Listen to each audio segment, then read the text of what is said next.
Padre amado, que estás en los cielos, gracias, Señor, porque seguimos abriendo tu palabra, comentando, meditando estas enseñanzas de vida eterna que tu palabra contiene. Te damos también gracias que estas almas, tanto Antón como Mercedes, siguen en su interés por tu luz verdadera.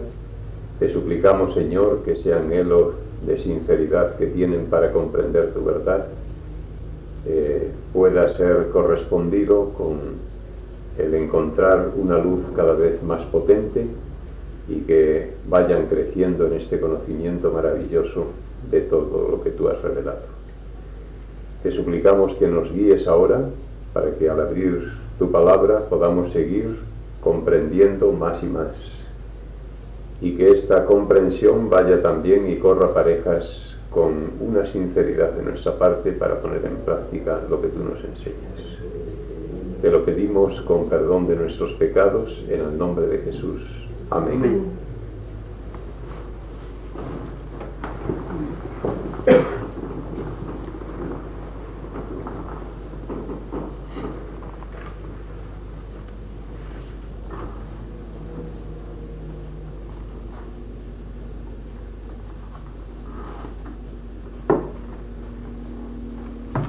Bueno, pues vamos con la segunda parte de la oración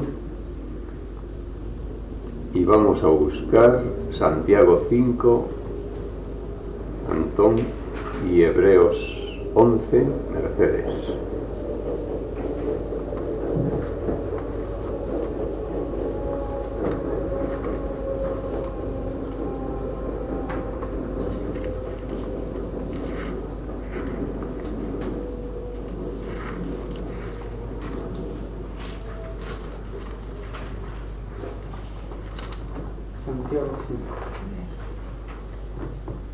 En Santiago 5, el versículo 16. Confesad pues vuestros pecados uno a otro, y orad los unos por los otros, para que seáis salvos, porque mucho vale la oración perseverante del justo. Muy bien. La oración perseverante del justo dice que tiene mucho valor. Aquí en esta versión dice: la oración del justo obrando eficazmente puede mucho. Así que la oración del justo es una oración eficaz, es una oración que tiene poder, que tiene valor. Y nos interesa conocer y practicar ese tipo de oración, porque hay oraciones que podemos decir no suben de tejas para arriba. Y si nuestra oración es un juego de palabras y no tiene la virtud de llegar a Dios y de recibir la contestación divina, es una pérdida de tiempo. Hay millones de oraciones inútiles, pero la Biblia nos habla de la oración eficaz, de la oración que tiene poder. Y vamos a ver en qué consiste. Sabemos que hay varios factores y vamos a empezar por el primero de ellos aquí en Hebreos 11, versículo 6. Pero sin fe es imposible agradar a Dios, porque es menester que el que a Dios se allega crea que le hay, y que es galardonador de los que le buscan. Bueno, pues aquí tenemos el primer elemento que hace la oración eficaz, la fe. Y dice que sin fe no podemos agradar a Dios, que el que a Dios se allega, quiere decir el que se pone a orar a Dios, tiene que creer que le hay, y que es galardonador de los que le buscan, quiere decir que está dispuesto a contestar, a recompensar el esfuerzo que hace orando. Al orar tenemos en ese momento que tener la persuasión, la seguridad de que estamos en la presencia de Dios. En ese momento cerramos nuestros ojos para concentrarnos y es como si no existiese nada de lo que nos rodea. Nos encontramos como en la misma presencia de Dios. Esto es la idea que da aquí sobre la fe que debe acompañar a la oración. Hay personas que su oración está hecha muy a la casualidad, que oran por rutina, Recuerdo el caso de un amigo mío en Madrid que era ateo, completamente ateo, sí, por lo menos así lo decía él, y además alardeaba de serlo. Pero una vez me sorprendió una expresión que le oí. Me dijo, hablando a cuenta de otras cosas así de paso, que al acostarse que él rezaba un Padre Nuestro. Y yo le pregunté, pero bueno, ¿cómo podemos coordinar esto? Yo veo esto incongruente. Tú dices que eres ateo y ahora acabas de decir que rezas el Padre Nuestro al acostarte. ¿Cómo podemos entenderlo? Y él se echó a reír. Dice, bueno, quizás tú no lo entiendes, yo sí. Mira, yo creo que Dios no existe, me decía. Pero luego pienso, bueno, ¿y si existe? ¿Qué pierdo por rezar un Padre Nuestro? Pues nada, y si existe, algo ganaré. Y así, bajo esa extraña filosofía, hacía su rezo. Y así lo hace mucha gente. Hay mucha gente que, maldita la confianza que tiene de que Dios exista o que Dios pueda oír su oración, no tiene confianza ninguna. Pero los demás lo hacen y total, pues porque yo lo haga, ¿qué voy a perder? Nada. Pues vamos a rezar al Padre Nuestro. Hay mucha gente que lo hace así. Bueno, así que mucha gente que quizá no tiene la sinceridad que tuvo aquel, pero que bajo el mismo espíritu sigue haciendo sus rezos así. No es extraño que haya tantas oraciones inútiles. Y ya que hablamos de la fe como elemento que debe existir en la oración, es menester que aclaremos la clase de fe. Aquí dice en Salmo 34:8, gustad y ved que es bueno Jehová, dichoso el hombre que confiará en él. Así que la fe tiene que tener un punto de aplicación, y aquí nos lo da. El punto correcto de aplicación de la fe es a Dios. Es dichoso el hombre que confiará en Dios. Confiar en Dios o tener fe en Dios, fe y confianza son palabras sinónimas. Así que quiere decir que nuestra fe debe tener un punto de aplicación, una dirección, Dios. Y esto, aunque parezca una cosa muy sencilla, no es tan sencillo para la gente, puesto que muchas de las veces la fe que usan en sus oraciones no va dirigida a Dios. Va dirigida en unos a la Virgen del Carmen, en otros a San Cosme, en otros a San Cristóbal. Había una señora en Madrid, una rusa, que me decía, yo todo se lo pido a San Nicolás, es el que me hace todos los milagros, San Nicolás. Y dice, yo no hago rezos a nadie nada más que a San Nicolás. Así que ese punto de aplicación era distante del que la Biblia nos da. Hay otro punto de aplicación que vamos a leer en Jeremías 17 y ya vamos a buscar en Mateo 13, Mercedes. Jeremías 17, 5.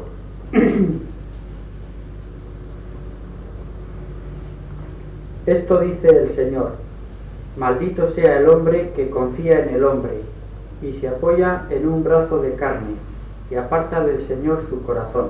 Bien. Ustedes fíjense qué contraste entre este versículo último y el que leímos anteriormente. Anteriormente decía, dichoso el que confía en Dios, maldito el que confía en el hombre. Es una cosa diametralmente opuesta. Confiar en Dios, dirigir la fe a Dios, bendición. Dirigir la fe al hombre, maldición. Creo que la cosa está muy clara. Porque la fe hay que tener, pero esa fe tiene que tener el punto de aplicación correcto. La oración es como una instancia que hacemos al gobernador del universo. Ustedes saben que una instancia tiene que tener el pie de la instancia, que es la autoridad a la cual va dirigida. Supongamos que somos comerciantes y tenemos un local que hay que abrir y que hay que hacer una instancia al gobernador para que dé el permiso de apertura. Y una vez formulada la instancia, abajo, en lugar de poner al excelentísimo señor gobernador civil de la provincia, ponemos al excelentísimo señor capitán general de la cuarta región. ¿Qué pasará con esa instancia? Cuando la reciba el capitán general dirá, pero este hombre está loco, y la estrujará y la tirará al cesto de los papeles. Es una ilustración. La oración tiene que ser dirigida a quien nos dice la Biblia que hay que dirigirla, a Dios. La fe debe tener esa dirección. Imaginemos que tenemos aquí un vagón de ferrocarril en una vía. A veces vemos ferroviarios que aplican el empuje a un lado del vagón para hacer correr por una vía muerta. Si quisiésemos hacer correr este vagón en esta dirección, ¿en qué lugar hay que aplicar la fuerza de empuje? Aquí. ¿Conseguiremos el mismo efecto si lo aplicamos a este costado? Podríamos llegar a tumbar el vagón, o a este tumbarlo de este lado, o aquí aplastar el vagón, si la fuerza era muy fuerte, o aquí a elevarlo, o aquí hacerlo ir en una dirección contraria a la que interesa. Hay un lugar, y solamente un lugar, una dirección, en donde hay que aplicar esa fuerza para que vaya hacia donde queremos. Pues la oración es así. Solo tiene un lugar de aplicación la fe que acompaña la oración. Es a Dios. Y toda oración que no vaya dirigida así es falsa. Recuerden, la oración del Padre Nuestro es una oración modelo. Y Cristo dijo, vosotros oraréis así: Padre nuestro que estás en los cielos. Aquellos que lo repiten como cotorras, el Padre Nuestro, a troche y moche, y que todo es Padres Nuestros y Padres Nuestros por aquí y por allá, son los que menos respetan el espíritu de esta oración. Que Cristo lo puso no para que lo repitiésemos como un loro, sino para que lo practicásemos en cuanto al espíritu de lo que encierra ese modelo de instancia. Es un modelo de instancia. Quiere decir que la oración tiene que ser dirigida a Dios. Que digamos Padre Nuestro, que digamos Señor Nuestro, que digamos Oh Altísimo, que digamos Oh Creador, es indiferente. El caso es que sea dirigida a Dios. Esto es lo que quiere enseñar Jesús. Bien, pues entonces ahora vamos a leer aquí en Mateo 13 el 54 al 58.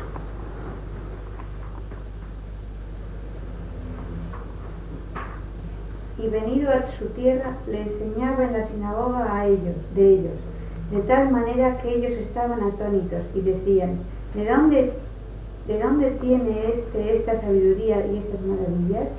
¿No es este el hijo del carpintero? ¿No se llama su madre María y sus hermanos Jacobo y José y Simón y Judas? ¿Y no están todas sus hermanas con nosotros? ¿De dónde pues tiene todas estas cosas? Y se escandalizaban en él. Mas Jesús les dijo, no hay profeta sin honra, sino en su tierra y en su casa.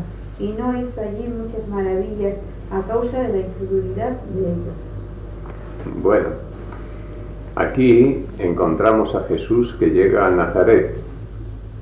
Iba haciendo su obra, predicando el Evangelio, haciendo milagros. Había dejado en muchos lugares una estela de felicidad a su paso. Hubo poblaciones en que no quedó un solo enfermo. Las madres sacaban sus niñitos en brazos, Jesús ponía sus manos, los sanaba, y cada uno sacó a sus enfermos, y hubo ciudades en que quedó eso, una estela de felicidad a su paso. No quedó un solo enfermo. En cambio, en Nazaret continuaron habiendo enfermos, perdieron bendiciones formidables que podían haber tenido. Y aquí nos dice por qué. Porque no hay profeta sin honra sino en su tierra, y dice que no hizo allí muchos milagros o muchas maravillas a causa de la incredulidad de ellos. Esto nos da a comprender el valor de la fe, porque Cristo a veces cuando alguien fue a él le dijo, es que tú crees, cuando alguien le pidió auxilio, sanidad de alguna enfermedad, es que tú crees. Y aquel paciente decía, Señor, creo, ayúdame. Y él decía, pues conforme a tu fe te sea hecho. Está muy repetido esto en el Evangelio, conforme a tu fe te sea hecho. Quiere decir que la fe es un elemento indispensable que conjugado con el poder divino da lugar a la operación de Dios. Dios tiene todo el poder, pero Él no quiere usar ese poder si nosotros no ponemos el granito humano que nos toca. Es una poquita cosa, es nuestra fe, nada más. Cuando se conjuga el poder divino con la fe humana, surge la maravilla, el milagro, la ayuda, todo lo que necesitamos. Así que fijémonos bien. Dios tiene todo el poder, nosotros, sin embargo, Dios no quiere hacer solo. Quiere nuestra colaboración, la exige. Y nuestra parte, nuestra aportación como socios con Dios es poner nuestra fe. Una cosa sencillita. Ahora leemos en Lucas 17, puede buscar Antón Lucas 17 y Primera de Juan 3, Mercedes.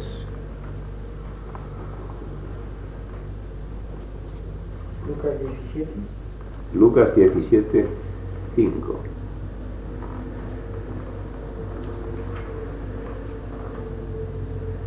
Primero de Juan está cerca del Apocalipsis. En Lucas 17, versículo 5. Entonces los apóstoles dijeron al Señor: aumentanos la fe. Muy bien. Es una súplica, es una oración breve, concisa. ¿Qué es lo que le pidieron al Señor los apóstoles? Aumentanos la fe. Ellos se dieron cuenta, cuando vieron el poder de la fe y cómo Jesús les decía: si tuvierais fe como un granito de mostaza, las cosas que podréis hacer, se dieron cuenta que su fe era muy débil y recurrieron a la fuente que puede darles más fe, es Dios. Esto quiere decir que la fe no podemos fabricarla nosotros. Sin fe no hay poder en la oración, pero cabría que uno dijese: pues yo voy a esforzarme para tener más fe. Es pedir peras al olmo. La fe no se elabora en el laboratorio del pensamiento humano. Es un don de los cielos, un don que Dios envía, si lo pedimos. Yo me acuerdo cuando empecé a recibir estudios de la Biblia. Al cabo de haber recibido 5 o 6 estudios, el pastor que me instruía me hizo una pregunta: bueno, ¿y qué le parecen a usted estas cosas? Y yo le dije: bueno, pues mire, le voy a ser sincero, me gusta mucho todo esto. Y son unos temas interesantísimos. Y a veces me digo yo, cuando he estudiado estas maravillas de la tierra nueva y esto del reino y la venida de Jesús, yo me digo para mí: ojalá que esto fuese verdad. Me gustaría que fuese verdad. Pero no sé, me parece como que es un poco un cuento de hadas. Y él dijo: bueno, sí, yo comprendo, es que a usted le falta la fe. Y usted no tiene fe porque no la ha pedido. Usted, cuando regrese a su casa esta noche, no se acueste sin antes haberse arrodillado al lado de su cama y haber pedido a Dios que le dé fe. Y hágalo mañana al levantarse y cada noche al acostarse, y así todos los días, y usted verá cómo Dios viene con su respuesta. Bueno, pues aquella noche, cuando me iba a acostar, me acordé, me arrodillé junto a la cama y me puse a orar por primera vez en mi vida. Pero al oírme mis propias palabras, me sonaron a ridículo. Como no tenía costumbre, estuve a punto de desanimarme y echarlo a rodar todo. Me parecía que estaba haciendo una tontería, no sé. Y no obstante, reaccioné y pensé: bueno, a mí me parecería una tontería, pero si realmente dice que pidiendo a Dios el que no tiene fe le da fe, yo no siento esto, pero voy a pedir, y si verdaderamente Dios está dispuesto, pues que me lo dé. Y seguí orando. Y a la mañana siguiente también, y otra noche también. En pocos días Dios me envió la fe a raudales. Salí de mi indiferencia religiosa, salí de aquel escepticismo y me invadió una fe entusiasta. Una fe que a medida que fui pidiendo cada vez aumentaba. Me acuerdo que tenía un hermano en los Pirineos haciendo el servicio militar, un hermano más joven que yo que se llama José, que había pasado por Madrid en tiempo en que yo estaba recibiendo estudios y le invité a estudiar la Biblia y se burló y dijo, déjame a mí de murgas la Biblia. Yo no, en fin, se burlaba de todo lo religioso. Pero yo me puse a orar por él. Cuando vi que Dios me contestaba y me daba mi fe, dije, pues voy a orar por mis hermanos. Y estando orando, al cabo de pocos días, recibí una carta suya desde los Pirineos donde estaba haciendo el servicio. Me dijo que había unos paisajes grandiosos, maravillosos, y que un día subido en una alta cumbre de los Pirineos, miró en todas direcciones. Era el atardecer, vio las estrellas que asomaban por el cielo, vio el paisaje, se sintió ensimismado y dice que elevando su pensamiento se dio cuenta que tenía que haber un creador de todas esas maravillas. Dice, me ha dado en mi corazón que Dios existe y que Dios tiene que haber hecho todas estas cosas. Y quiero relacionarme con Dios. Como me he enterado que tú estudias la Biblia, por favor envíame una Biblia y dame instrucciones para su estudio. Inmediatamente puse manos a la obra y hice lo que me pidió. Le fui escribiendo cartas, le fui dando instrucciones, fue estudiando la Biblia por correspondencia y cuando se licenció del servicio militar fue para bautizarse en Zaragoza.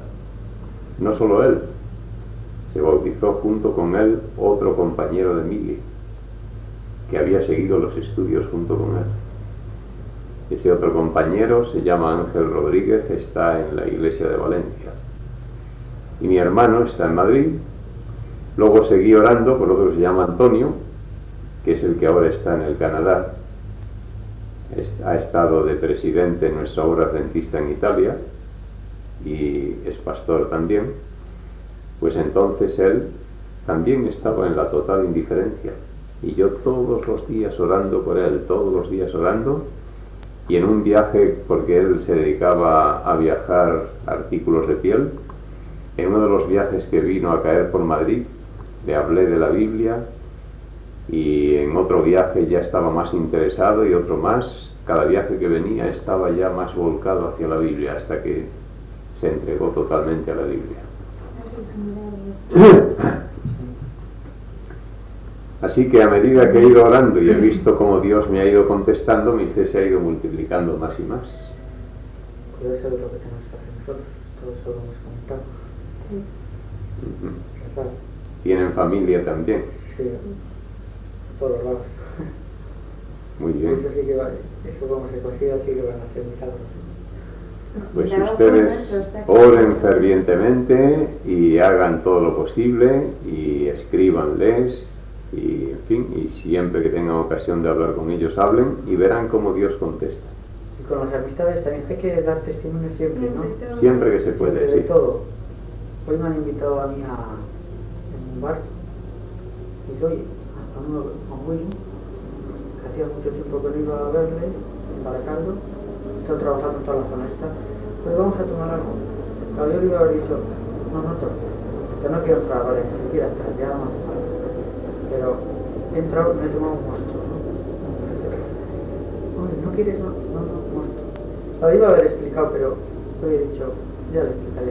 Pero luego lo pensé, digo, le debía haber dicho, no, mira, es que me voy a hacer adventista, estoy estudiando y explicarle. Pero, claro, en un momentito que hemos estado viendo, entonces no da tiempo igual y que fuerte. Este que me viene, en otro mundo totalmente distinto, pues fíjate, nada menos que es uno que ahora han vuelto a coger en un local de aquí que le llama la Casa del Loco y que les iba muy mal cuando tocaban música de jazz, traía grupos de jazz y ahora está así de gente y hizo colas y estaban arruinados y ahora están saliendo a flote dos socios porque ahora hacen striptease. Dice, pues no has ido tú por allí. Dice, ya ha ido Carlos, ha ido Pascual, todos estos españoles. Y me dice, oye, ¿y vosotros no habéis ido? Le digo, pues mira, ni me había enterado. Ni me esperes. Pues, ¿cómo? Si lo sabe todo Bilbao. Digo, pues mira, sigo yo, ¿no? Y me mira así como raro, pues ¿qué pasa? Digo, hombre, es que no salimos nada, le he dicho. Ya no vamos ni a bares, ni a cine, ni nada, eso sí le he dicho. Sala de fiesta con 3 hijos no vamos. Pero le debería haber dicho que era por lo que es. Lo que sí le he dicho, mira, yo sí le he dicho que ni he ido ni me verá. Le he dicho, pues mira, ni me verás por ahí porque a mí eso no me gusta. Y dice, no, la verdad es que a mí tampoco, pero es negocio. Quiere decirle que siempre hay que dar testimonio, ¿verdad? Sí, sí. Siempre que se puede. La Biblia dijo Jesús en Mateo 5:16, así alumbre vuestra luz delante de los hombres para que vean vuestras obras buenas y glorifiquen a vuestro Padre que está en los cielos. Claro, porque no se sabe dónde va a caer esa frase. Te dice, pues ¿por qué? Pues por esto le dices. Y él ya, por lo menos lo conoce, o por lo menos ya medita, o dice, ahí va, pues... Hay que sembrar, y la semilla que a veces parece que se queda perdida, luego da fruto. Yo muchas veces pienso en lo que hace usted, y digo, en tantas casas que habrá estado en tantísimos años, y siempre con ese interés que ponen usted en los estudios, sin saber luego si va a ser, si va a fructificar o no, pero él por lo menos lo da. Hay un pasaje que dice, echa tu pan sobre las aguas, que algún día lo hallarás. Es una expresión sacada de la costumbre de sembrar, por ejemplo, el arroz.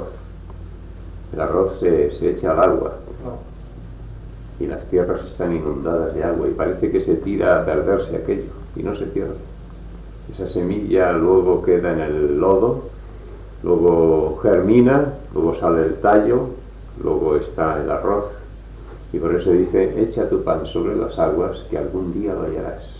Un resultado espectacular o rápido.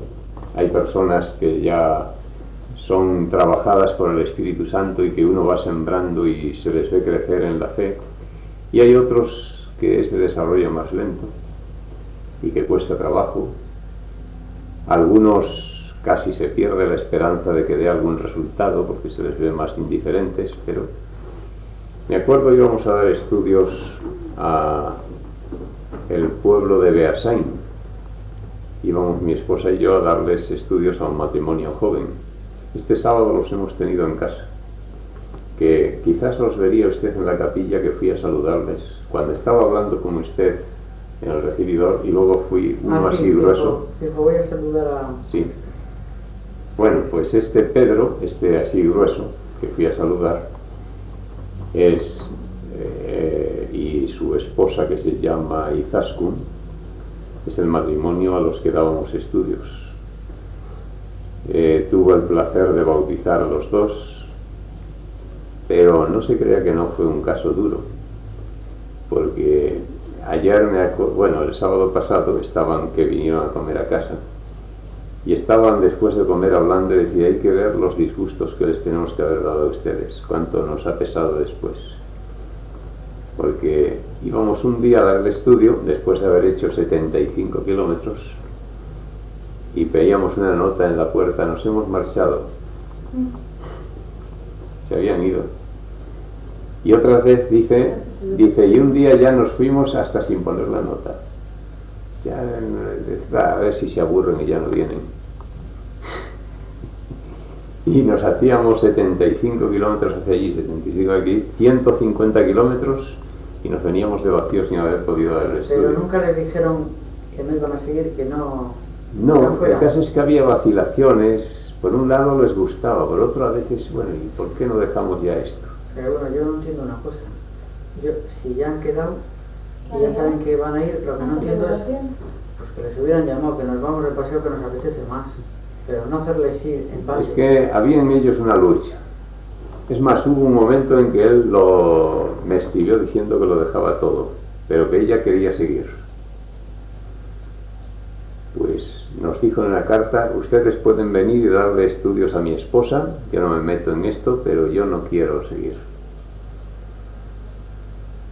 Pero en fin, lo combinamos para que él estuviese también. Le dijimos, mire, aunque usted no quiera comprometerse en nada, pero por oír no se pierde nada. Usted puede estar, puede oírlo, usted es libre, no le vamos a comprometer ni a obligar a que usted vaya adelante, ni que usted se bautice, ni nada. Esto es una cosa que cada uno es libre. Bueno, pues ya lo oiré también. Y así estuvimos dando estudios con sus vacilaciones. Luego hubo un momento ya en ciertos puntos superiores de los estudios bíblicos que ya se volcaron. Ya vieron que no había otro camino, que es la verdad, y que tenemos que salvarnos y Cristo va a venir. En fin, se les hizo la luz en el alma. Y ya siguieron con entusiasmo. Hasta el punto que él tuvo que cambiar de trabajo para poder seguir el camino, porque en cuanto al sábado no le daban el sábado. Había sacado, él es un hombre inteligente y de mucha capacidad, y había sacado el puesto número 1 en unas oposiciones a la caja de ahorros de allá en Villafranca de Ordicia. Ah, sí. Villafranca de Ordicia, que está pegado a Beasain. Sí. Pues en Villafranca de Ordicia había sacado el número 1 en las oposiciones y tenía allí pues un sueldo muy bueno, o toda una serie de ventajas y de cosas, en fin, una posición de esas que muchos anhelan. Y tumbaron a muchos, y él no solamente lo sacó, sino que además con el número 1.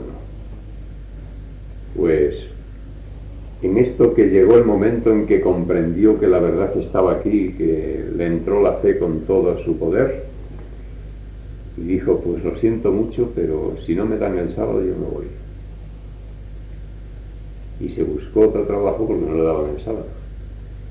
Encontró allí a unos conocidos suyos de Villafranca que montaban un pequeño negocio, y en condiciones mucho más inseguras que en la caja de ahorros se marchó allí para poder guardar el sábado. Qué diferencia entre aquello de esquivar y esto de incluso dejar un trabajo por... Esto es el poder de la fe.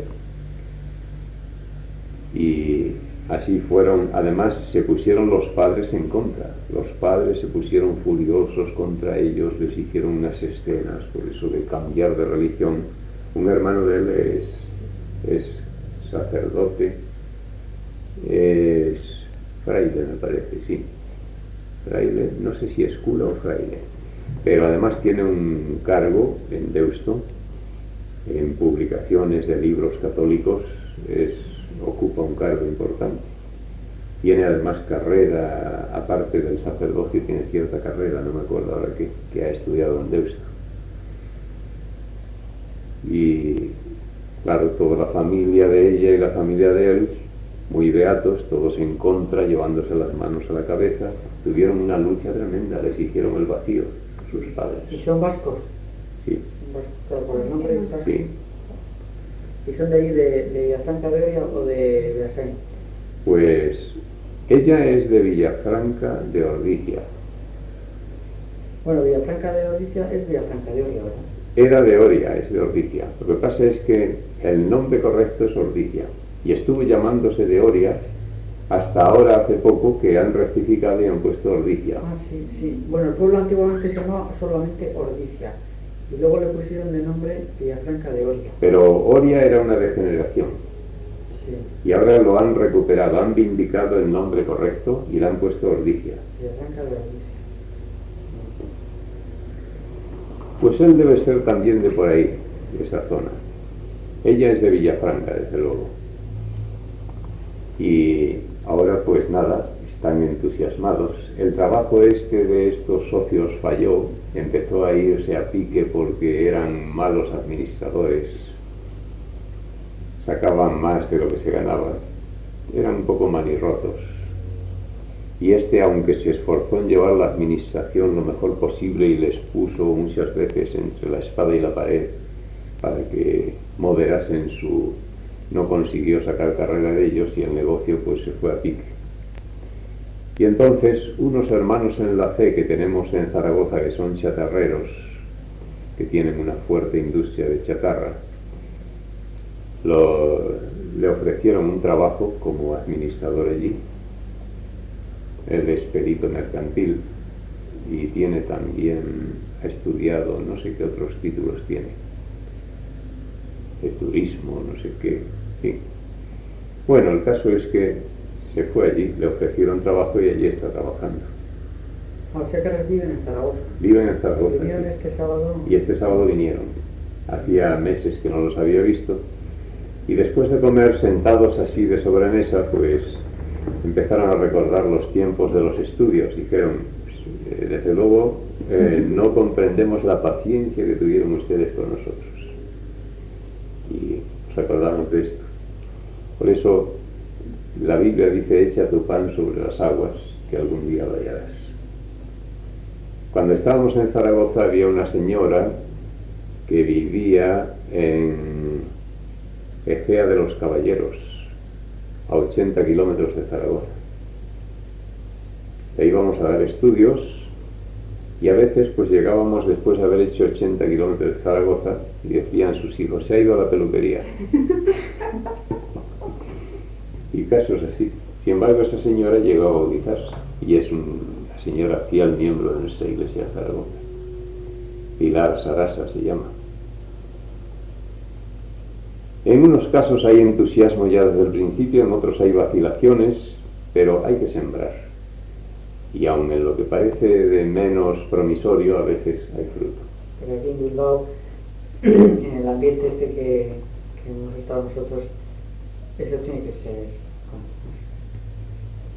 ser una persona pues muy bien preparada, Para poder... con mucha sabiduría, con mucha paciencia, con todo. Y así todo yo dudo de que se consiga. Sí, no. Bueno, no hay que perder la esperanza, porque entre esas personas a lo mejor hay 20 que fallan y uno que da resultado y vale la pena. Sí, Por uno vale la pena. nosotros tenemos pensado... Cuando estaba yo en Barcelona de pastor, había toda una familia que llamamos los toreros. Eran todos de la farándula, toda la familia esa. Uno era torero, los otros eran artistas de teatro y había mujeres de vida fácil también entre ellos. La madre de la familia, las que los mantenía casi todos, estaba viviendo con un querido, un tal Usbert, famoso capitalista barcelonés que tiene fincas, más fincas que tenemos nosotros pelos en la cabeza, dueño de montones de fincas. En un cumpleaños suyo le regaló el piso, en otro le regaló un coche y cosas. Bueno, pues el pastor que me cedió a mí la iglesia cuando fui a sustituirle me dijo, está esta familia de los toreros que no te los paso porque ibas a perder el tiempo que nos ha hecho perder ya a 2 pastores.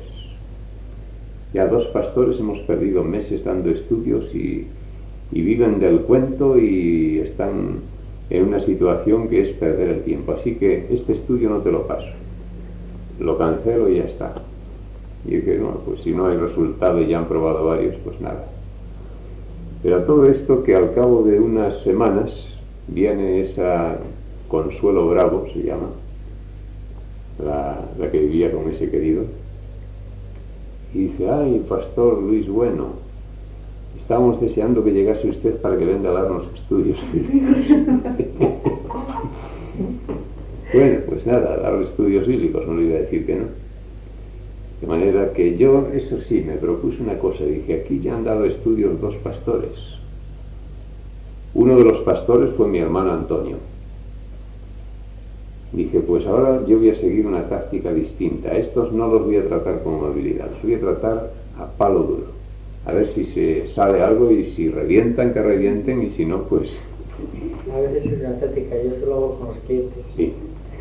Y entonces, ese día, la primera vez que me recibieron en su casa, en la sala de estar, estaban allí hombres y mujeres, las mujeres allí enseñando las ligas y fumando y tal y cual, un ambiente allí de fiesta. Y yo dije, pues aquí voy a lanzarme al ataque. Y efectivamente, me lancé sin rodeos y dije, ¿ustedes cuánto tiempo llevan ya estudiando la Biblia? Me dijeron, tanto tiempo. Digo, ¿y no les da vergüenza estar viviendo así todavía con el tiempo que llevan estudiando la Biblia? 2 años.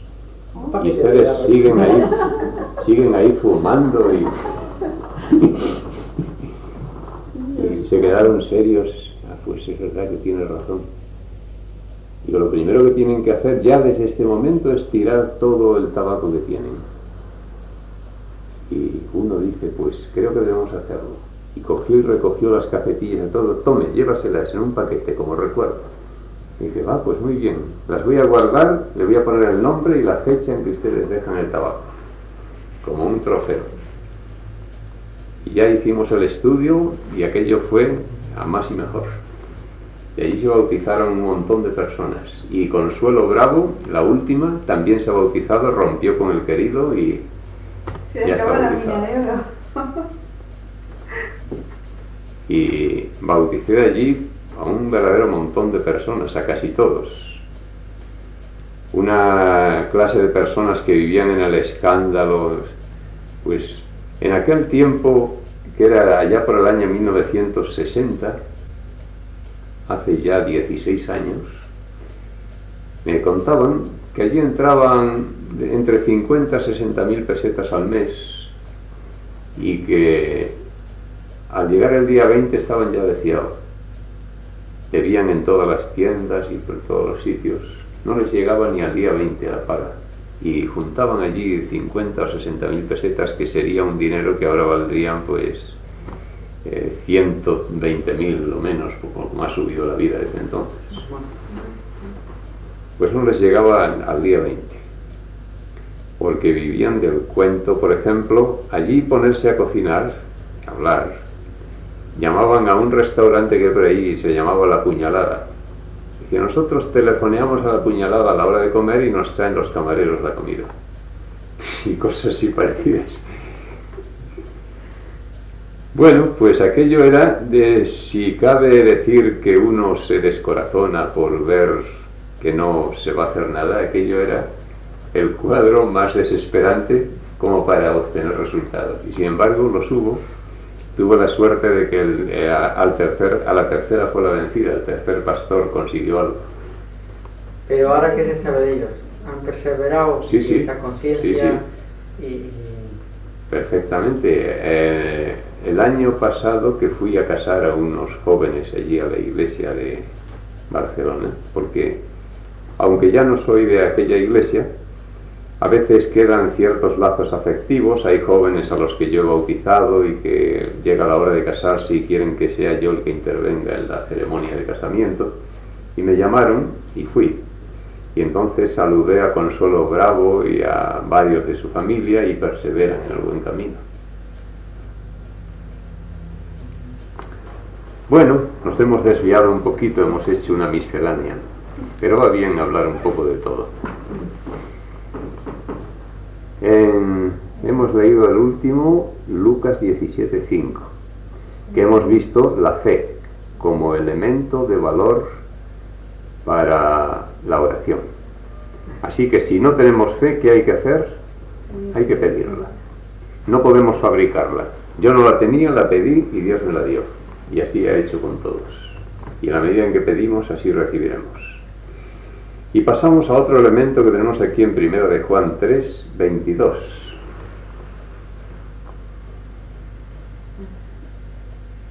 Y cualquier cosa que pidiéremos, la recibiremos de Él, porque guardamos sus mandamientos y hacemos las cosas que son agradables delante de Él. Muy bien. Así que aquí entra ahora un nuevo factor, que es la obediencia. Además de la fe, tenemos que obedecer. Porque dice que cualquier cosa que pidiéramos la recibiremos de Él, porque guardamos sus mandamientos y hacemos lo que es agradable delante de Él. Sería un contrasentido estar deliberadamente desobedeciendo a Dios y estarle pidiendo. Es una incongruencia. Si pedimos a Dios es porque estamos dispuestos a rendirnos a su influencia, a su poder y a ser obedientes. Aquí dice en Proverbios 28, el versículo 9, el el que aparta su oído para no oír la ley, su oración también es abominable. Así que si aparta uno su oído para no oír la ley, para no obedecer, su oración es abominable. El gobierno del cielo exige que seamos obedientes a sus leyes. Cuando una persona desobedece a las leyes es un rebelde contra el gobierno celestial. Ahora imagínense que hubiese dos naciones en guerra, por ejemplo, Estados Unidos luchando contra Rusia, que estuviesen en guerra, y que a una de ellas, a Rusia, le empezase a faltar el petróleo, no tuviese petróleo suficiente para mover sus tanques y sus aviones, y dijesen, pues ¿cómo resolvemos este problema? Muy sencillo, vamos a hacer un gran pedido de petróleo a Estados Unidos. ¿Qué les parece? ¿Sería esto lógico? Están en beligerancia contra ese gobierno, ¿cómo van a hacerle un pedido? Así de absurdo es que nosotros nos pongamos a pedir a Dios cuando conscientemente estuviéramos desobedeciéndole, en guerra contra Él. Dios bendice y tenemos que tener en cuenta que hay que ser consecuentes con esas bendiciones. Y entonces tenemos que obedecer. Dios es un padre para nosotros.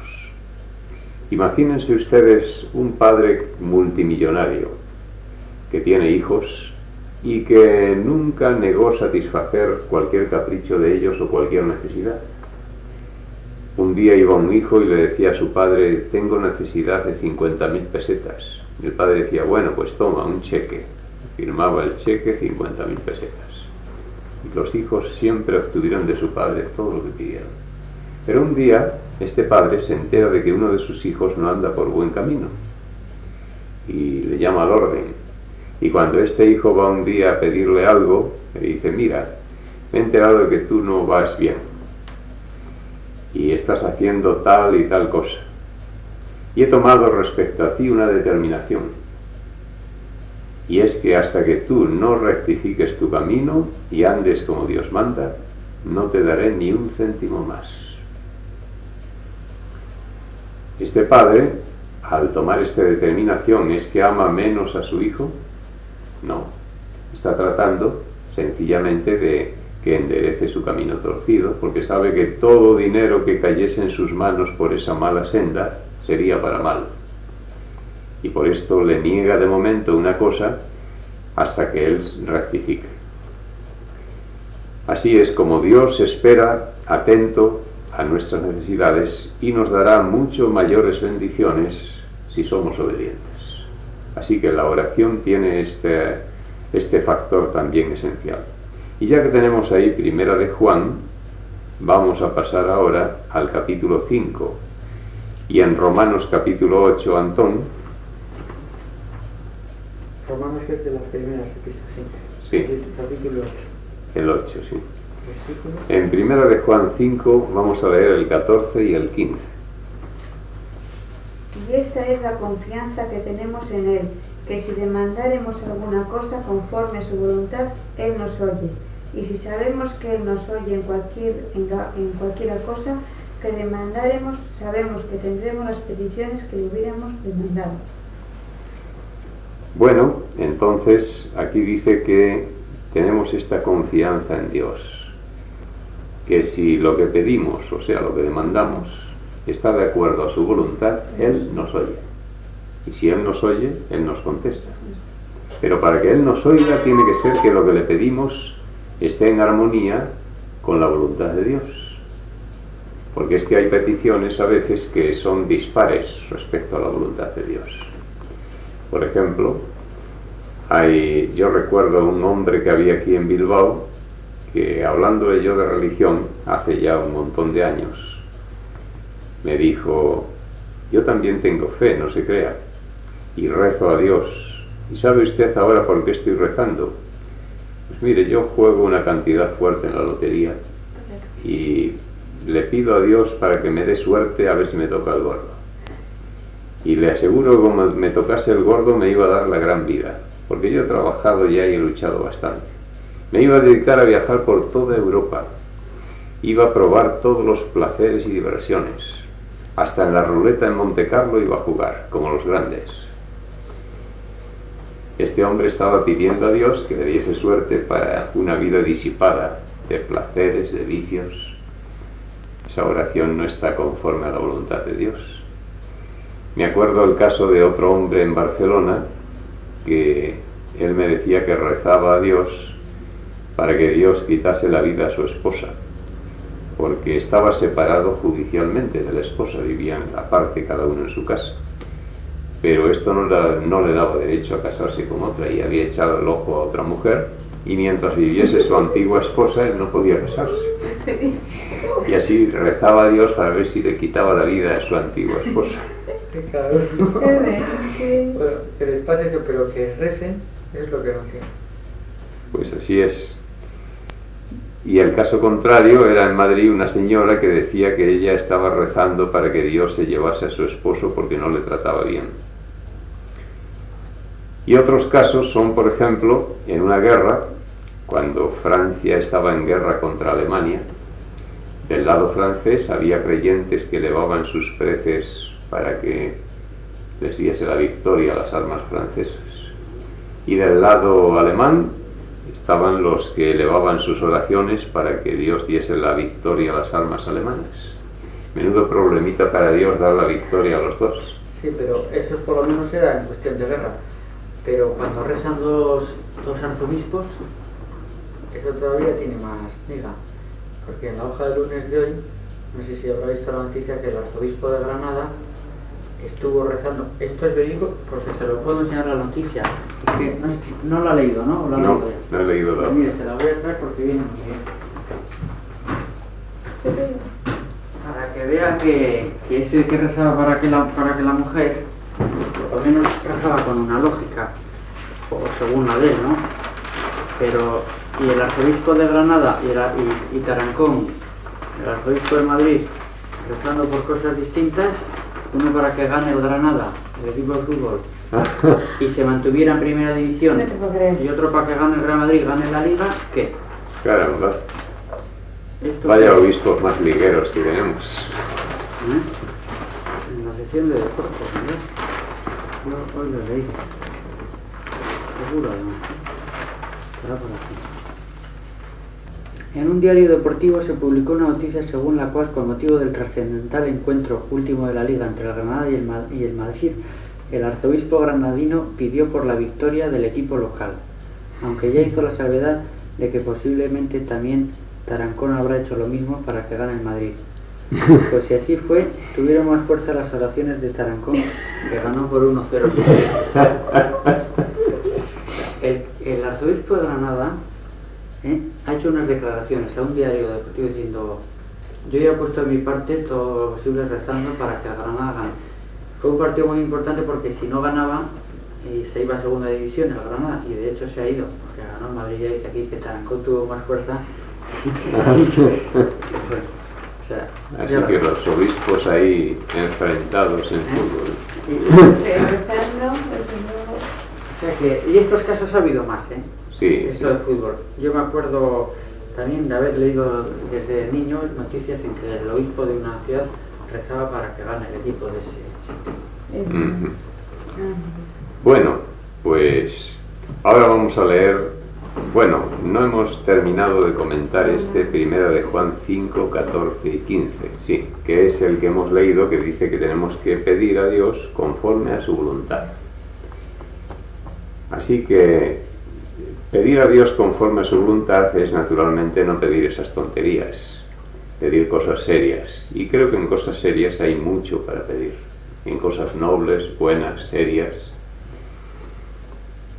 Y no obstante, nunca tenemos que tratar de forzar la voluntad de Dios, aun en cosas serias. Una cosa seria es que tengamos un enfermo en la familia y pidamos a Dios para que lo sane. La oración por los enfermos se nos enseña en la Biblia como una cosa correcta. Pero lo que no sabemos es qué planes tiene Dios para ese enfermo. Eso es lo que no sabemos. Puede ser que ese enfermo haya luchado, haya vivido y haya pasado lo que tiene que pasar ya en esta vida y Dios lo tenga dispuesto para el reposo en el sepulcro. en ese lugar donde ya Satanás no puede tentar a nadie y puede haber muerto en la paz de Dios y puede estar guardado seguro para el día de la resurrección, y no es una desgracia como algunos creen la muerte. Puede ser una bendición la muerte para esa persona, cuando Dios le depara ese descanso ya lejos de las fatigas y luchas de esta vida. No lo sabemos, por eso cuando oramos por uno que se encuentra en situación de enfermedad, pedimos que conforme a la voluntad de Dios lo sane, si es su voluntad. Dios sabe lo que mejor conviene. Cristo, cuando oraba en el Getsemaní, dijo: Padre, si puede ser, pasa esta copa de mí, pero no se haga mi voluntad sino la tuya. Él comprendía que siempre era mejor que se hiciese la voluntad del Padre. Cuando oramos a Dios, hay que tener en cuenta esto, que Dios ve más que nosotros, y no tenemos que tratar de forzarle a una situación. Me acuerdo el caso de una viuda que estuvo al borde de la desesperación. La encontraron unas señoras de nuestra iglesia sentada en Madrid en un banco de un paseo público, hablando sola, llorando, desesperada, con una desesperación tal que les inspiró compasión. Se acercaron a ella para ofrecerse por si podían ayudarle en algo, y la mujer estaba en un mar de lágrimas. Ella andaba, y un día estaba yo sentado a la mesa cenando, y se acercó con sus pasitos, se alzó en las puntitas de sus pies tratando de coger algo que asomaba por el borde de la mesa. Asomaba el mango de un cuchillo, pero aun alzándose en las puntitas de sus pies no alcanzaba. Y entonces en su media lengua me empezó a tirar del codo, haciéndome señas para que le diese aquello. Yo comprendí que el cuchillo en sus manos podía lastimarle, y lo retiré aún más de su alcance, y en cambio le di una cuchara. Y cogió la cuchara y empezó a canturrear y a dar en el suelo y a divertirse tan feliz. Él me había pedido el cuchillo, yo le di la cuchara. Y eso hace Dios con nosotros. Dios es un Padre, y a veces le estamos pidiendo un cuchillo y Él dice: bueno, te voy a contestar a la oración, pero voy a variar un poco. Tú has pedido un cuchillo y te doy una cuchara. Nuestras oraciones siempre son contestadas, pero no nos sintamos defraudados, porque a veces vemos que la contestación no es exacto lo que habíamos pedido. Porque Dios contesta, pero varía según lo que Él, en su amor hacia nosotros, comprende que es mejor. Así que esto es el significado de orar conforme a la voluntad de Dios. Y ahora vamos a ver otro punto aquí en Romanos capítulo 8, versículo 26.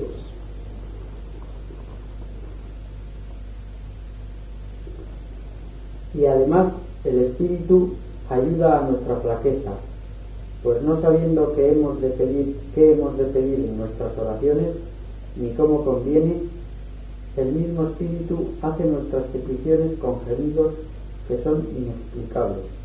Bien. Aquí nos habla de la importancia que tiene el Espíritu Santo intercediendo en nuestras oraciones. Dice que cómo hemos de pedir a Dios como conviene, quiere decir, la oración perfecta, no lo sabemos. Aun los que tengamos más costumbre de orar, nuestra oración es sumamente imperfecta. Yo oro muchas veces al día, unas veces solo, otras con personas, otras con la familia, pero reconozco que el pensamiento, el sentimiento va más rápido que la palabra. Y a veces yo estoy orando y tengo un sentimiento de algo que quiero expresar, pero no me acude la palabra que yo quisiera. Digo otra palabra que me sale, pero que no es exactamente lo que yo quisiera haber dicho. Pero a mí no me preocupa, yo sigo orando.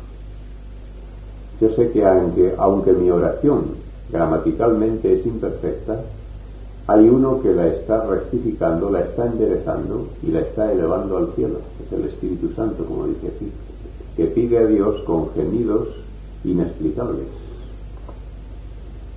Antes que fuese confundido el lenguaje de la tierra, antes de Babel, se hablaba el idioma que se hablará en la tierra nueva. En los cielos se hablan lenguas angélicas.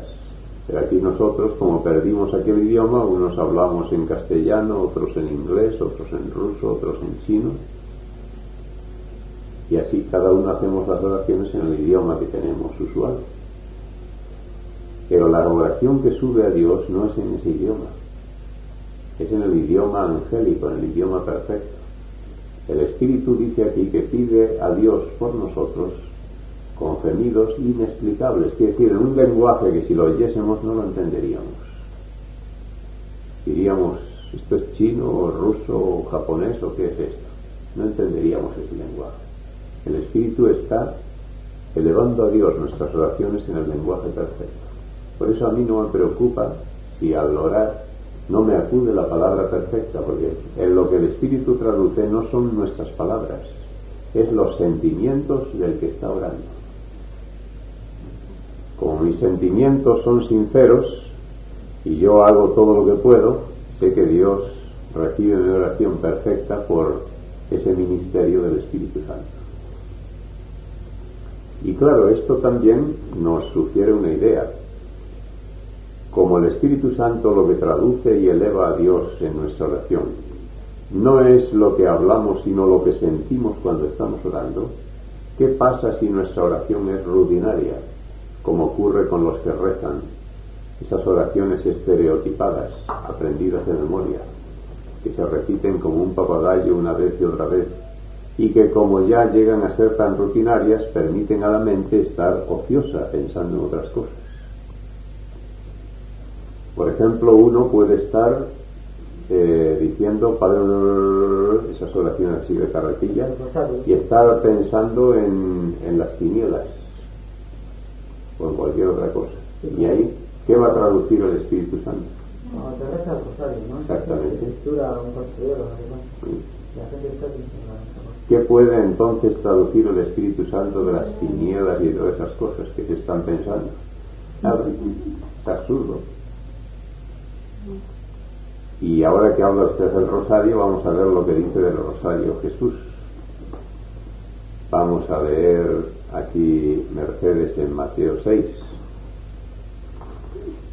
y Mateo 5, Antón, en Mateo 6, versículo 7.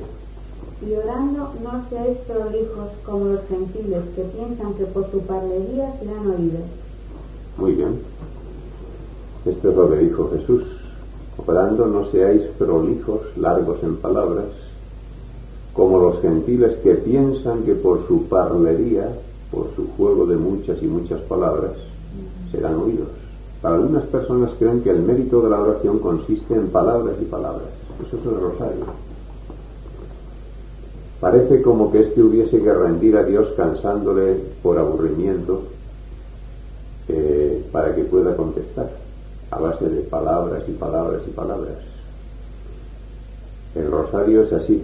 Yo me acuerdo cuando estaba hospedado en una pensión en Palma de Mallorca, hace años. Había allí la dueña de la pensión era una señora, doña Catalina Pons, me acuerdo su nombre y apellido, muy anciana y muy beata.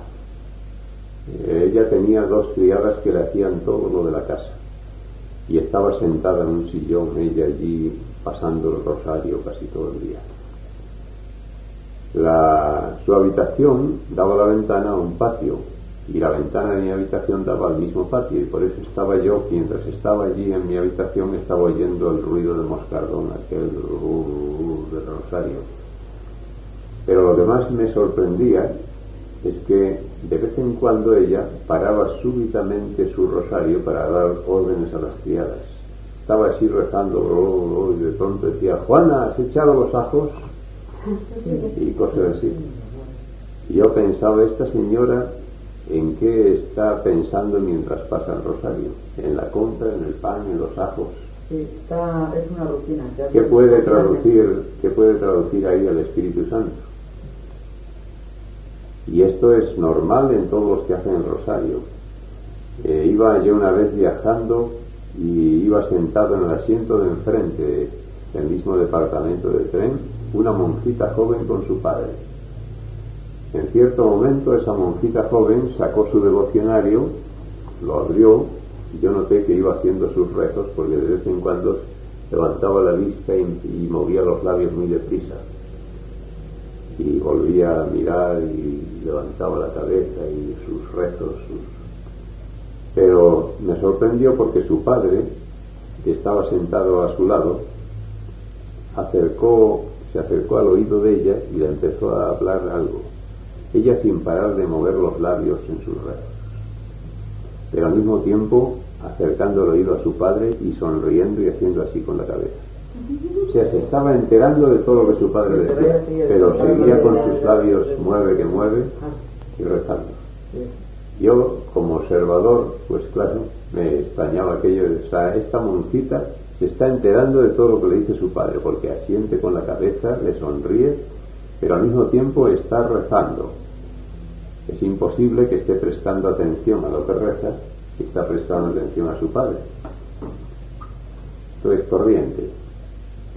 Y me acuerdo también otra que me contaba una joven que cuando ella era católica tenía otra amiga joven también que vivía, las dos vivían en la misma casa, una en el piso segundo, la otra en el tercero, y se ponían de acuerdo para hacer el rosario juntas por las tardes, eran amigas.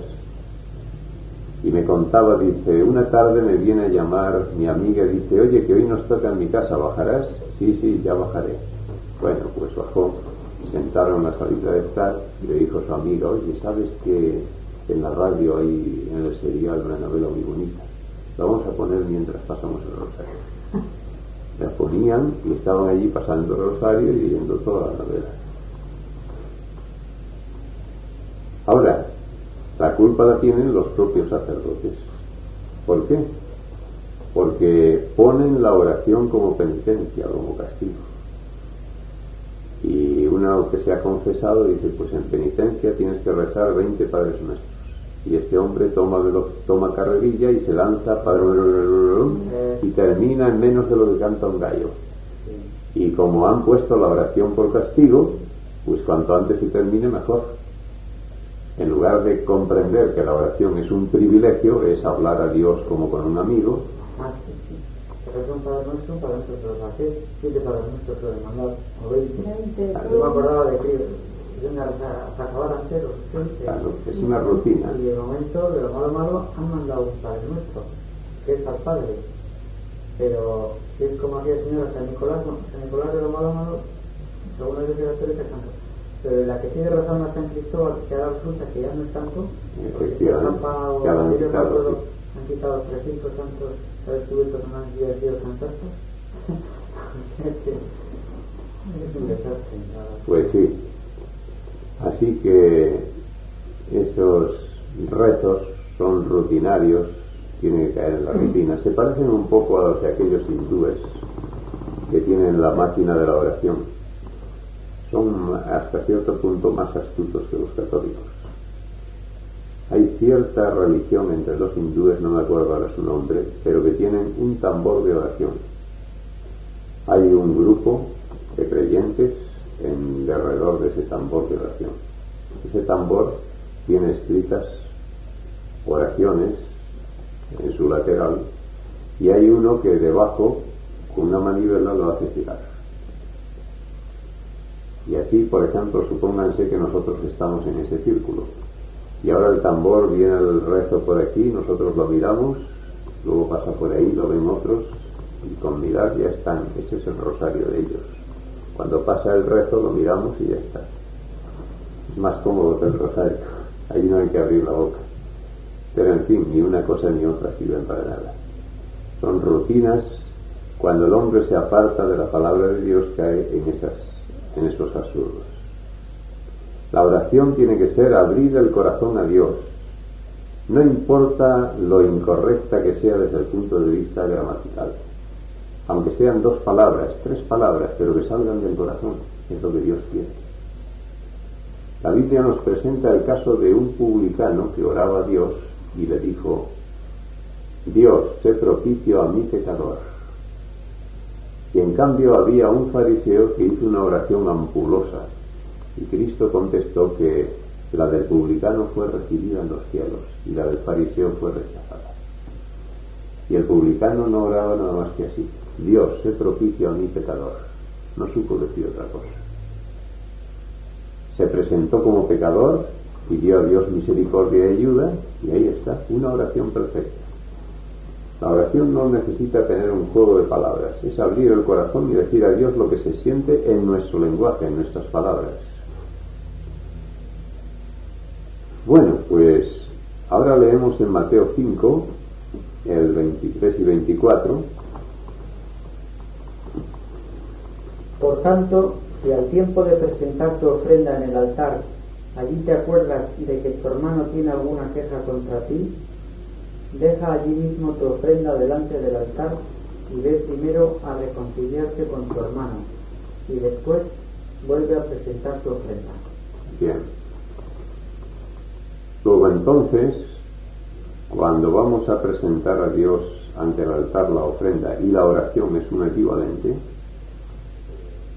si notas que tienes algo contra tu hermano, deja allí, no lo ofrezcas. Reconcíliate con tu hermano y luego ven y ofrécelo. Quiere decir que no podemos ir a Dios cuando tenemos una cuenta que arreglar con las personas, un encono, un odio, unas palabras hirientes, algo que nos ha enfrentado a nuestro prójimo, a alguien de nuestra familia o de nuestras amistades. La palabra dice que Dios es amor y no podemos presentarnos a un Dios de amor con un rencor aquí dentro. Por eso dicen: deja, no lo ofrezcas, reconcíliate y entonces ven y ofrécelo. Nuestras oraciones pueden ser impedidas cuando nuestro corazón no está en regla con Dios, porque no haya los sentimientos nobles, tiernos y de amor que tienen que existir. Y ya leo la última parte, en Juan 15:16. No me elegisteis vosotros a mí, mas yo os elegí a vosotros, y os he puesto para que vayáis y llevéis fruto, y vuestro fruto permanezca, para que todo lo que pidiereis del Padre en mi nombre, Él os lo dé. Aquí tenemos ahora una base de gran valor, que es pedir en el nombre de Jesús. Y podemos decir que de todos los factores que hemos considerado para la oración eficaz, es el más importante. La oración subirá a Dios sobre todo y por encima de todo, porque está hecha en el nombre de Jesús, que es lo que da validez a nuestra oración, es el aval. Ustedes saben que hay ciertos documentos que no tienen curso oficial si no llevan el aval de una autoridad. Y este es el caso, el aval de la autoridad de Cristo. Porque nosotros no tenemos derecho a relacionarnos con Dios directamente, sino es a través del Hijo que dio su sangre, dio su vida por nosotros, y por lo tanto a través del Hijo nuestra oración sube al Padre como si fuese de su propio Hijo, cuando está hecha en el nombre de Jesús. Y ya con esto podemos hacer balance. La oración tiene que tener los siguientes factores: fe, obediencia, hecha conforme a la voluntad de Dios, sinceridad para que el Espíritu traduzca lo que sentimos, nada de rosarios, tiene que salir de un corazón perdonador sin rencores y tiene que ser hecha en el nombre de Jesús. Entonces ahí tenemos los factores primordiales para que la oración sea eficaz. Obediencia y conforme a la voluntad no es lo mismo. No es lo mismo, porque obediencia es que guardemos sus mandamientos, y conforme a su voluntad es que la manera en que hagamos la oración agrade a Dios. Lo que... Exactamente. Ahora, la oración la hay de varios tipos. Hay oración pública, oración familiar y oración privada. Jesús la practicó en estas tres formas. Hay veces que oró en público, muchas veces, otras veces en la familia reducida de sus apóstoles, otras veces él se entregaba a la oración privada, a solas. Son necesarios todos estos sistemas, pero el más importante es la oración privada.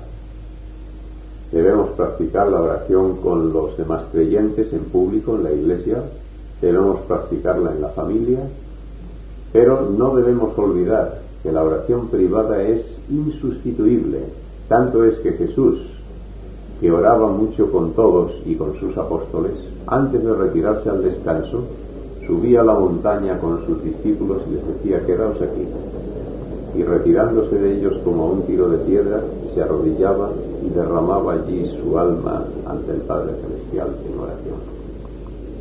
Cristo nunca se entregó al descanso, ni nunca empezó su tarea en el día sin haber primero hablado con el Padre Celestial. Y esto debe ser también nuestro sistema. Es la oración más importante. Una persona puede estar desterrado en una selva, en un bosque sin nadie, puede no poder practicar oración pública o familiar, pero la oración privada siempre puede hacerlo, y sin esa oración no hay vida del alma. El alma, para vivir la vida espiritual, necesita este sistema de oración, es el verdadero alimento. Así que estas son las 3 clases de oración. La oración familiar es la que se hace en la familia y que no debemos descuidar. Es muy interesante porque es lo que mantiene la unidad familiar y el respeto y la buena armonía. Cuando los niños se crían en un ambiente así de oración familiar, lo hacen con un respeto, lo hacen con un orden, con una obediencia, y hay una diferencia muy grande con otros. Yo me acuerdo cuando nuestros hijos ya han pasado de bebés ya un poco mayorcitos y han empezado a hacer sus primeras oraciones. Me acuerdo cuando Silvia, la más pequeña de las nuestras, que ahora ya tiene 18 años, cuando había cumplido ya no me acuerdo cuántos añitos, un día dice: bueno, que yo ya voy siendo mayor, ya quiero orar también. Bueno, pues la primera vez te toca a ti. La primera vez ella hizo ya su oración. Y es hermoso ver a los niños cómo se van lanzando a hacer sus oraciones al acostarse, al tomar alimento, etc. Y así se van desarrollando en ese ambiente sano y espiritual. La oración, hay varias ocasiones en el día en que tenemos que hacerla. Siempre que nos levantamos del descanso nocturno, siempre que nos acostamos de las tareas del día, siempre que vamos a tomar alimento, dando gracias a Dios por el alimento. Por ejemplo, en las comidas acostumbramos, si yo he orado en una comida, en la que sigue ora mi esposa, en otra hora una chica, en otra la otra, y vamos haciendo así un turno de oración. ¿Al principio de las comidas? Sí. ¿Después de comer no? No, hacemos al principio para ir a comer, pidiendo a Dios la bendición sobre los alimentos y dándole gracias por ellos. Eso lo comentamos ayer también, ¿verdad? Sí. Es que comimos en el campo con Jesús María. Sí. Y ahora mismo le iba a preguntar yo de saber cuándo se debe orar en familia, en qué ocasiones hay. Sí. Ya por la mañana, por la noche y en las horas de la noche. Exactamente. Y luego en otra ocasión cuando se estudia la Biblia.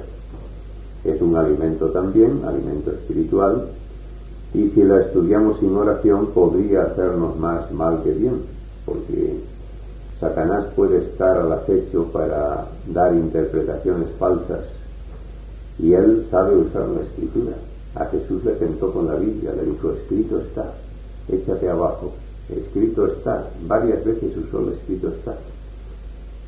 O sea que él conoce la Biblia. El primer día que vino usted aquí, que había subido toda la casa de tu madre, un momento con los tíos, llegó Jesús y pues yo estuve rezando, no me acuerdo, ahí detrás del altar donde está usted de rodillas, pues solo estuve 20 minutos.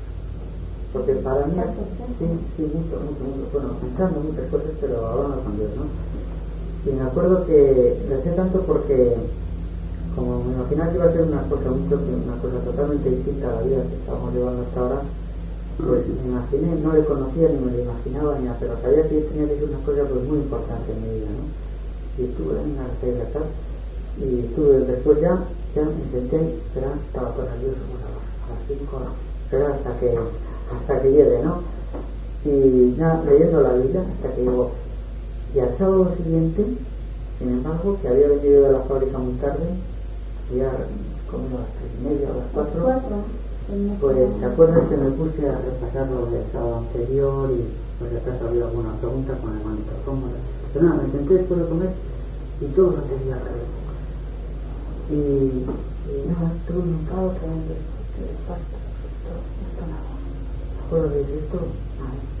Me dio una desilusión, digo, esto es falso, todo lo que me han dicho en el primer estudio, pues veo que todo es mentira. Y no te acuerdas tú de esto que te comenté, que estaba yo venga ahí con los papeles, venga a ver los versículos, venga a ver todo esto. Y nada, todo lo tenía a ver, y luego dije, ya sé por qué me ha pasado esto. Lo pensé, dije, porque tú eres muy desconfiado de naturaleza.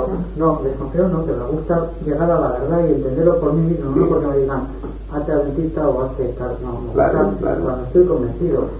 Y pensé, dije, bueno, seguro que puede ser porque me gusta leer la Biblia y no he rezado. Puede ser, sí. Me acuerdo me acordé de que te habíamos rezado al principio y así. Sí. Satanás puede arrojar tinieblas sobre una persona que no empieza con oración, efectivamente. Por eso tenemos que pedir a Dios para que nos conduzca siempre que tomamos este alimento que es la Biblia. No, yo ya le digo que eso me pasó a mí. Y luego lo vi claro, además, después luego dije, ¿cómo podía yo tener que tiene que haber sido alguna cosa esta? Y cuando se reza de vosotros, como este sábado último, este viernes, que os lo vi, bueno, no me acuerdo quién, no esto, dijo, ahora rezar de dos en dos, uno contra el otro. Jotera, sí. Bien, está bien.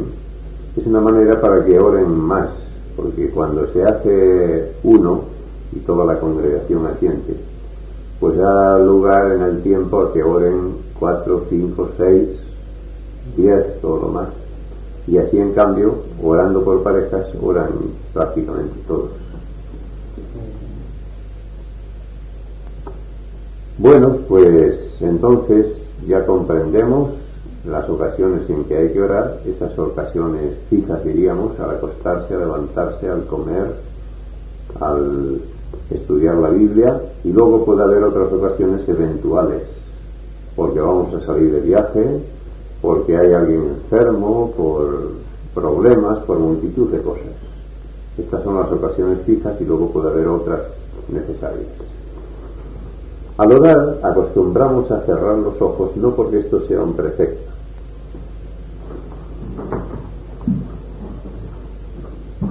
¿Por qué Jesús solía subir al monte? Por mayor recogimiento allí, fuera de... Más solo, más concentrarse más, ¿no? Sí. Y cuando ha dicho que Jesús rezaba en familia, pero refiriéndose a sus apóstoles, en ese versículo que hemos leído, lo de tener al profeta en su tierra, dice, pero no era este el hijo y no son sus hermanos, Simón, Judas, de Santiago. ¿Esto es que lo decían en sentido literal, esto, hermanos? Pues podría serlo. Hay quien interpreta ahí que se llamaba también hermanos a veces a familiares con parentesco de otro grado, se les llamaba también hermanos. Ahora, parece ahí, por la manera como está, que sean una familia, muy familia, para que fuesen parientes más lejanos. Lo que pasa, tal como explica la señora White en el libro El deseado de todas las gentes, dice que aquellos hermanos que cita la Biblia eran hermanos de Jesús mayores que él, procedentes de José, que había sido viudo al casarse con María y los aportaba de anteriores nupcias. Esta es la explicación que da la señora White. Ahora, los nombres de estos 4 nombres coinciden con apóstoles. Bueno, es que algunos de ellos parece que siguieron ese camino. Bueno, pues como íbamos diciendo antes de terminar esto de la oración, hay ocasiones en que podemos orar con los ojos cerrados, más que nada por la facilidad para evitar la distracción. Por ejemplo, si yo estuviese aquí con los ojos abiertos mientras otro ora, supongamos que está orando Antón, Yo estoy participando en esa oración, pero tengo los ojos abiertos. Y veo aquella cortina y veo unos dibujos. Y entonces me acuerdo que en otra casa he visto otra muy parecida que se la trajeron de Tánger. Que en Tánger hay unos indios que llevan cosas así de colorines. Y pienso que los indios llevan cosas muy buenas. Y luego de allí me voy a la India. Y de la India voy a otro sitio. Y con la imaginación estoy dándole vueltas. Y cuando el que ora dice amén, yo sobresaltado digo amén. Y entonces me acuerdo que he andado con el pensamiento por ahí dando vueltas por otras poblaciones. Porque me he distraído a causa de mirar este objeto, aquel o el otro. Es por esto que procuramos cerrar los ojos para concentrarnos mejor. Aunque no es un precepto, como decimos. Por ejemplo, yo he dirigido campamentos de jóvenes y siempre para mí ha sido un placer cuando he tocado el pito y todos duermen en silencio, salir afuera, recrearme mirando el cielo. Si hay una noche de estrellas, miro las estrellas, la luna, y oro con los ojos abiertos y la cabeza levantada mirando al cielo y dando gracias a Dios por las maravillas que ha hecho. En ese caso el paisaje no es malo como las obras de la creación del hombre, porque en la ciudad vemos lo que el hombre ha hecho, pero en el campo, en el bosque, en la montaña vemos lo que Dios ha hecho. Y yo encuentro placer en orar mirando las cosas que son de la mano de Dios. Así que si una persona cree encontrar más facilidad para orar con los ojos abiertos, puede hacerlo. Eso no es cosa de precepto. Y con esto pues ya terminamos el tema. Les cito un texto que hay en Lucas 21:36 que dice: velad y orad en todo tiempo para que seáis tenidos por dignos de evitar todas estas cosas que han de venir y estar en pie delante del Hijo del Hombre. Cristo nos insta aquí a orar para poder evitar cosas que han de venir, pruebas, dificultades, luchas, y poder estar en pie delante del Hijo del Hombre, es decir, cuando venga Cristo en su gloria, estar en pie, que nada ni nadie nos haya derribado de la fe, porque cuando Cristo venga habrá muchos que irán como tablas resto de naufragio flotando entre las olas. Mucha gente habrá sido derribada. Cristo dijo: cuando el Hijo del Hombre viniere, hallará fe en la tierra, dando a comprender la cantidad de naufragios que se van a producir.